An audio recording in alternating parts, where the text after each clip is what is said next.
The first Walmart wasn't Sam Walton's first store. It was his second chance. Before he built one of the biggest companies in history, Walton lost a profitable business because his landlord refused to renew the lease. And that failure may have been the reason Walmart ever existed.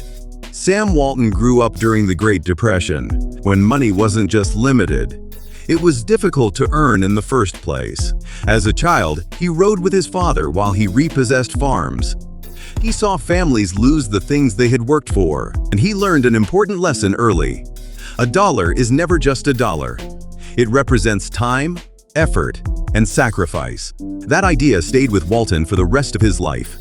In 1945, he opened a small five-and-dime store in Newport, Arkansas.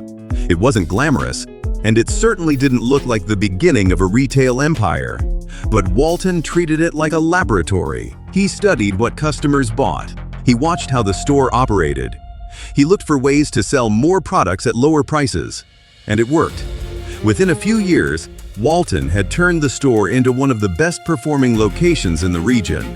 Then came the decision that nearly ended everything. Walton's business was thriving. That was the problem. His landlord saw how profitable the store had become and refused to renew the lease. The location, and eventually the business, was handed over to the landlord's son. Walton hadn't failed because customers stopped coming. He hadn't failed because the store was losing money. He lost because he didn't control the place where his business existed. Most people would have walked away after that. Walton did something more dangerous. He started over. He moved to tiny Bentonville, Arkansas, a town far from the major retail centers. To most people, it looked like the wrong place to build a national chain. To Walton, it was an opportunity. He was driven by one obsession: the passion to compete. He drove an old pickup truck. He made buyers share hotel rooms. He inspected stores, questioned expenses, and treated waste like a personal enemy. Even when the company became successful, Walton resisted luxury. He refused to use a company jet until sales reached $40 billion. Why? Because every dollar the company didn't waste could be used to lower prices. And lower prices brought in more customers. More customers created more sales. More sales gave Walmart the power to grow. In 1962, at the age of 44, Walton opened the first Walmart in Rogers, Arkansas. The idea was simple: sell everyday products at prices people could afford. But the execution was relentless. Walmart didn't win by looking impressive.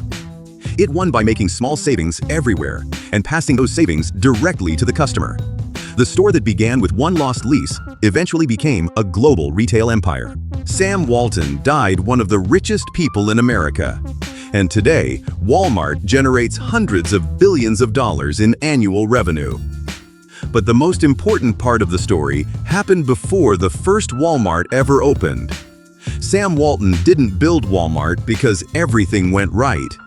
He built it because one profitable store was taken away, and he decided to create a business nobody else could take from him. That is the real origin of Walmart, not success after success.